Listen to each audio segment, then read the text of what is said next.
బాబు జగ్జీవన్ రామ్ జయంతి వేడుకలు మాజీ కౌన్సిలర్ కడుపుల్ల మల్లేష్ ఆధ్వర్యంలో ఘనంగా నిర్వహించడం జరిగింది. మేడ్చల్ జిల్లా గట్కేసర్ మున్సిపల్ సర్దార్ పాపన్న గౌడ్ చౌరస్తాలో ఏర్పాటు చేసిన కార్యక్రమానికి ముఖ్య అతిథులుగా మేడ్చల్ నియోజకవర్గం ఇన్ఛార్జ్ తోటకూర వజ్రేష్ యాదవ్, మాజీ ఎమ్మెల్యే మల్లిపెద్ది సుధీర్ రెడ్డి, మున్సిపల్ మాజీ చైర్పర్సన్ ముల్లిపవన్ జంగయ్య యాదవ్ పాల్గొని బాబు జగ్జీవన్ రామ్ విగ్రహానికి పూలమాలలు వేసి ఘనంగా నివాళులర్పించారు. ఈ సందర్భంగా వారు మాట్లాడుతూ ఒకవైపు దేశ స్వాతంత్ర్యం కోసం పోరాడుతూనే మరోవైపు సామాజిక సమానత్వం కోసం, అనగారిన వర్గాల హక్కుల కోసం అలుపెరగని సమరం సాగించిన రాజకీయ సామాజిక విప్లవ యోధుడు బాబు జగ్జీవన్ రామ్ అని కొనియాడారు. అతి చిన్న వయసులోనే తొలి ప్రధాని పండిట్ జవహర్ లాల్ నెహ్రూ ప్రభుత్వంలో కార్మిక శాఖ మంత్రిగా, తరువాత కాలంలో కమ్యూనికేషన్స్, రైల్వే, రవాణా, ఆహార, వ్యవసాయం వంటి కీలక శాఖల బాధ్యతలను నిర్వహించారు. తరువాత కాలంలో భారత ఉప ప్రధానిగా దేశానికి అద్వితీయమైన సేవలను అందించారని అన్నారు. ఈ కార్యక్రమంలో బి బ్లాక్ అధ్యక్షుడు మహేష్ గౌడ్, కాంగ్రెస్ పార్టీ మున్సిపల్ అధ్యక్షుడు మామిళ్ళ ముత్యాల యాదవ్, అంజిరెడ్డి, ప్రధాన కార్యదర్శి బర్ల రాధాకృష్ణ ముదిరాజ్, ఉపాధ్యక్షుడు నాగరాజు ముదిరాజ్ తదితరులు పెద్ద ఎత్తున పాల్గొన్నారు.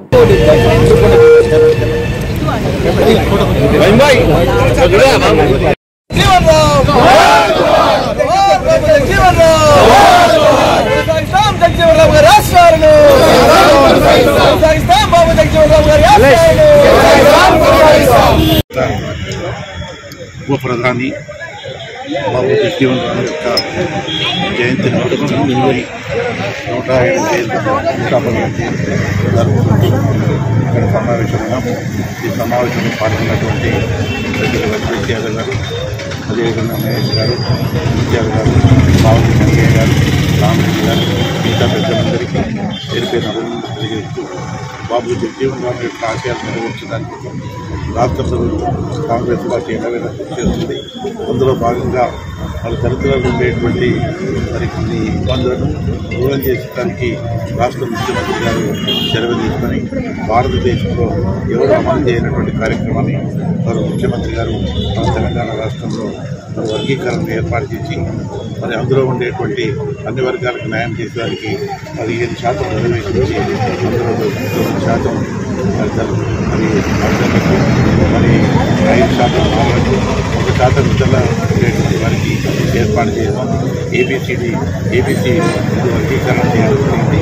అందులో భాగంగా ఈనాడు దేశం కోసం త్యాగం చేసిన మహాత్ములు ఈనాడు రాజ్యాంగంలో ప్రవేశించారు. అదేవిధంగా దేశంలో అనేక పదవులు రక్షణ శాఖ, సెంట్రల్ శాఖ, డిఫెన్స్లో ఇవన్నీ అనుభవించినటువంటి మహానేతలు ఉంటారు. వారి ఆశయాలకు పాటుపడదామని కుటుంబంతో మనకు లేదంటే ఇంకా అందరం కలిసి మన దేశాన్ని, మన రాష్ట్రాన్ని ముందుకు తీసుకోవాలని కోరుకుంటూ ఈ అవకాశం కలిగించినటువంటి దళిత సోదరులందరికీ అభినందనలు తెలియజేస్తాను. ముందుగా లింగపురంలో కూడా ఈ కార్యక్రమం బాబు జగ్జీవన్ రామ్ 115వ జయంతి జరుపుకోవడం జరిగింది. అలాగే మన గట్కేసర్ మున్సిపాలిటీలో కూడా మన దళిత నాయకులు, మన 11th వార్డు కౌన్సిలర్ మల్లేష్ గారి అధ్యక్షతన ఈ బాబు జగ్జీవన్ రామ్ గారి రూపం కూడా వాళ్ళ ఫ్యామిలీ వాళ్ళు ఏర్పాటు చేయడం జరిగింది ఆనాడు. తర్వాత మేము వచ్చిన తర్వాత దాన్ని ఓపెన్ చేయడం జరిగింది. ఈరోజు మనం 5 years నుంచి కూడా మేము వచ్చిన తర్వాత జగ్జీవన్ రామ్ జయంతి ఉత్సవాలు ఘనంగా జరిపించుకోవడం జరుగుతుంది. అలాగే కులరహిత సమాజం కోసం పాటుపడిన మహనీయుడు, అలాగే ప్రతి విషయంలోనూ ముందుకు తీసుకుపోయిన మహనీయుడు, 25 ఏళ్ళు ఓటమెరగని నాయకుడిగా, ఉప ప్రధానమంత్రిగా ఎన్నో సేవలు అందించిన నాయకుడి జయంతి ఉత్సవాలు మనం జరుపుకుంటున్నాం. అలాంటి నాయకుడి ఆశయ సాధనకు కృషి చేస్తున్న ప్రభుత్వం ఏదైనా ఉంది అంటే అది కాంగ్రెస్ ప్రభుత్వం అని గర్వంగా చెప్పుకోవచ్చు. ఎందుకంటే కులగణన చేసి ఎస్సీ వర్గీకరణ చేసి వాళ్ళకి ఎస్సీలకు 9% రిజర్వేషన్ కల్పించి ఈరోజు వాళ్ళని ముందంజలో వస్తూ అన్ని విధాలా ముందుకు నడిపిస్తున్న ప్రభుత్వం ఏదైనా ఉందంటే కాంగ్రెస్ ప్రభుత్వం. ఈ జగ్జీవన్ రామ్ గారి ఆశయ సాధనాలు కానీ అంబేద్కర్ గారి ఆశయ సాధనాలు ముందుకు తీసుకుపోతున్న ప్రభుత్వం. ఎందుకంటే లేని వారు అందరు మా లెక్క తినాలని ఉద్దేశంతో కూడా మొన్న ఉగాది కానుకగా కూడా అందరూ తినాలే సన్నబియ్యం అని, మేము ఎట్లా తింటాం వాళ్ళు కూడా అట్లనే ఉండాలని సన్నబియ్యం కార్యక్రమం కూడా గౌరవ ముఖ్యమంత్రి గారు అన్ని విధాలా ముందుకు తీసుకుపోతున్నారు. ఆ ప్రభుత్వాన్ని మనం అప్రిషియేట్ చేస్తూ అలాగే జగ్జీవన్ రామ్ గారి ఆశయ సాధనలు ముందుకు నడిపించుకుంటూ మనం కూడా ఓటమెరుగున నాయకుల్లాగా ముందుకు పోవాలని కోరుకుంటూ థ్యాంక్ యూ. అయినటువంటి పెద్దలు మాజీ ఎమ్మెల్యే సుధీరణ గారికి, మహేష్ గౌడ్ గారికి, స్థానిక చైర్మన్ పావని జంగయ్య గారికి, మిగతా అందరు నాయకులు ఎవరైతే ఉన్నారో అందరూ కూడా కలిసి మహానీయుని పుణ్యవాణి ఈరోజు మా దళితులలో గౌరవ ముఖ్యమంత్రి రేవంత్ రెడ్డి గారు ఎన్నో రోజుల నుంచి కొట్లాడినటువంటి కళను మొన్న ముఖ్యమంత్రి గారు నెరవేర్చడం జరిగింది. 9% ఎస్సీలలో 2గా విడిపోయి 30 సంవత్సరాల నుంచి కొట్లాడడం అంబేద్కర్ వర్గం ఒకటి, అదేవిధంగా జగజీవన్ రావు వర్గం ఒకటిని ఈ రోజులు ఉద్యమాలు జరిగేది.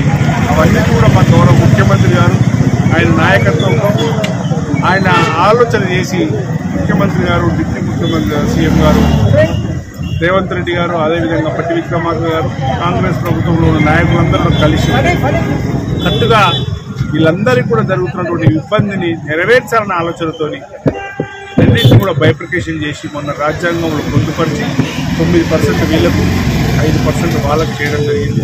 మరి అంబేద్కర్ గారు, అదేవిధంగా జగజీవన్ రావు గారు ఇద్దరు కూడా కళలు మొన్న కాంగ్రెస్ ప్రభుత్వం మా రాహుల్ గాంధీ గారి నాయకత్వంలో నెరవేర్చడం జరిగింది. కనుక ఇప్పుడు మనమందరం కూడా మహానీయుల పుణ్యం ఆనాడు స్వతంత్రం రావడానికి యుద్ధాలు చేసి కేంద్ర క్యాబినెట్లో మంత్రులుగా ఉండి ఆ నాయకులు ఏవైతే చేసిందో వాళ్లకు ఎప్పుడు మనము కలుసుకోవాల్సిన అవసరం ఉంది.